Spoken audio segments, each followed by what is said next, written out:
Hello friends, आइए discuss करते हैं जेईई में 2026 में आए हुए क्वेश्चन में हमें इक्विवेलेंट रेजिस्टेंस निकालना है this point A and this point B के बीच में एंड द फॉलोइंग सर्किट। तो सर्किट में फिर से ड्रॉ करता हूं। So this is 6 ohm resistance, this is 3 ohm resistance, this is 3 ohm resistance, this is 6 ohm resistance and बीच में आपका 3 ओम लगा हुआ है। ठीक है, एंड मैं एक बैटरी कनेक्ट कर रहा हूँ वर्चुअली। इसका मैं मान लेता हूँ कि बी है, इसका पोटेंशियल डिफरेंस बी है। ओके, अब यहां से आई करंट मैं फ्लो करा रहा हूं। ठीक है, आई। अब ये 6 है, ये 3 है, ये 3 है। यहां पे एक चीज आप देख रहे हो कि डायगोनली सिमेट्री है। तो जब ऐसा सर्किट बनता है ना, तो अगर मान लो यहां से मैं I2 करंट फ्लो करा रहा हूं, I2 फ्लो होगा, और यहां से मान लेता हूं I1 है। ठीक है, यहां से I1 है, तो इससे भी आपका I2 जाएगा क्योंकि डायगोनली सिमेट्री हो रहा है, एंड इससे आपका I1 फ्लो होगा। ये बहुत ट्रिकी चीज है और इससे आपका क्वेश्चन सॉल्व हो जाएगा बहुत इसलिए। और मैं प्रूफ भी कर सकता हूँ, लेकिन नेक्स्ट वीडियो में आपको होगा तो मैं प्रूफ कर दूंगा।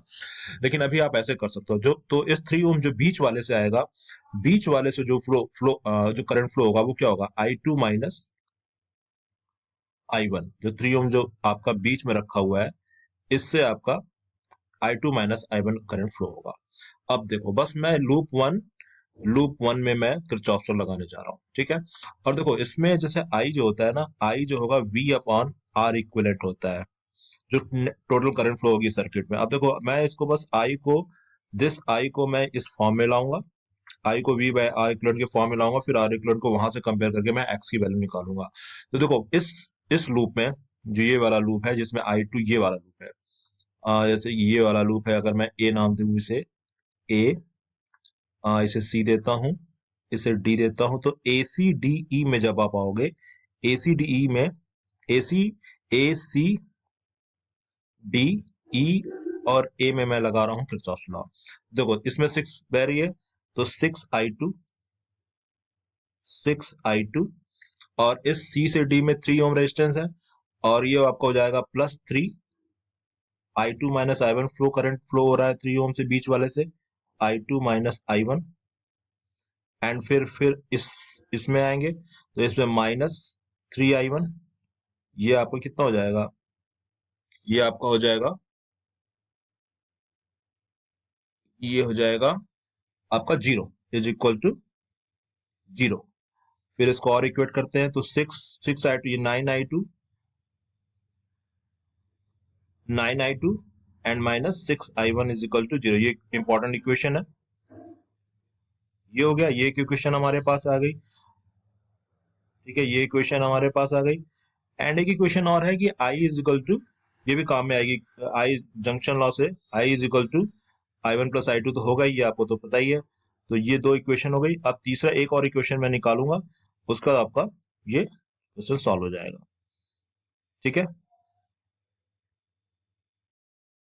हाँ नाउ अब मैं एक बार फिर से सर्किट ड्रॉ कर रहा हूं। तो ये 6 है, ये 3 है, ये 3 है एंड दिस इज 6। ठीक है, एंड बीच में आपका 3 ओम कनेक्टेड है। ठीक है, ये आपकी बैटरी थी V वोल्ट की। ओके, अब देखो, मैं ये था आपका, ये ए पॉइंट है, ये आपका ई था, ये आपका डी था, एंड दिस इज आपका बी पॉइंट था। ठीक है, तो इसमें मैं अब जो किरचॉफ से लगाऊंगा वो ए ई डी बी, यानी इस वाले लूप में मैं जा रहा हूं, इस वाले लूप में A E D B। फिर मैं ए की तरफ पूरा ऐसे ऐसे जाएंगे, तो ये V वोल्ट का था, तो यहाँ पे आई जा रहा था, यहाँ पे आपका I2 था, ये आपका I1 था, एंड दिस इज आपका कि I2 था। ठीक है, और रेजिस्टेंस देख लेते हैं, 3 था, ये 6 था, ये 3 6 एंड 3। तो मैं किस में जा रहा हूँ, A E D B, फिर ऐसे लौट के आ रहा हूँ, फिर आपका ए की तरफ यहाँ पे ए ही जा रहा हूँ। देखो, तो इसमें मैं लगा रहा हूँ किरचॉफ्स लॉ। तो देखो, ए से ई जाएंगे तो यहाँ पड़ा 3 ओम का, तो 3I1 सिंपली।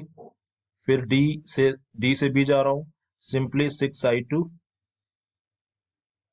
ठीक है, फिर मैं ऐसे लौट रहा हूं तो बस माइनस बी पढ़ रहा है, उसके बाद कुछ नहीं पढ़ रहा है, ए तक कुछ नहीं पढ़ रहा है, तो minus B is equal to 0।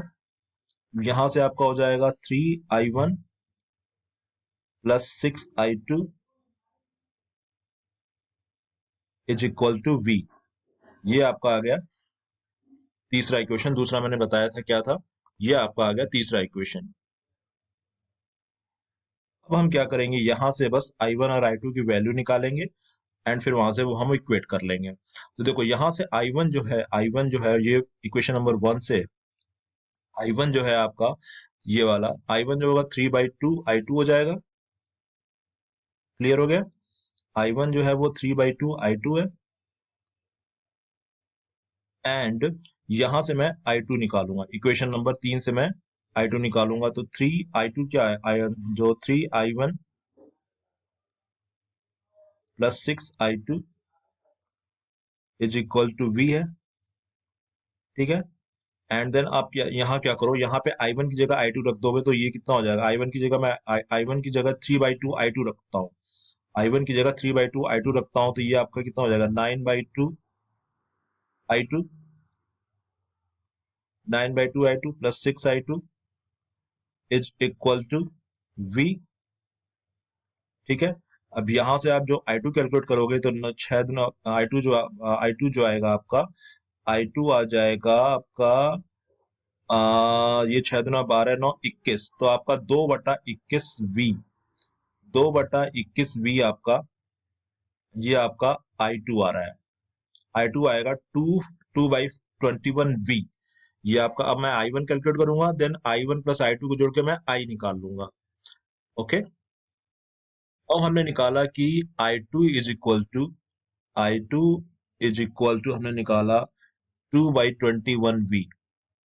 ठीक है, एंड हमने ये भी निकाल चुके हैं कि i1 जो है आपका वो 3/2 i2 है, नहीं 3/2, हाँ i2 3/2 आपका i2 है। i2 की जगह ये पुट करेंगे वैल्यू, तो i1 जो आपका आ जाएगा सिंपली 3/21 वी आ जाएगा। बस काम खत्म हो गया आपका। देखो i इज इक्वल टू मैंने बताया था i1 प्लस i2 होगा, आपको दिख भी रहा है जंक्शन रूल से, i1 प्लस i2।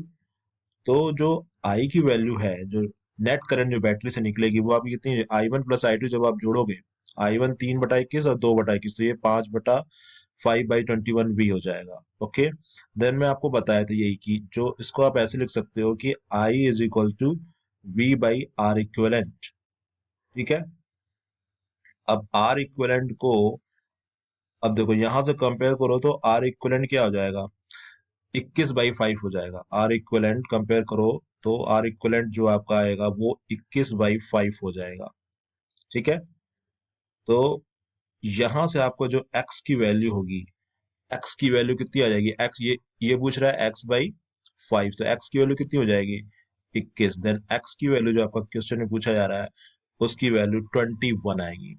होप आपको समझ में आया होगा। कोई भी डाउट हो तो आप पूछ सकते हो कमेंट बॉक्स में। Thanks for watching this video.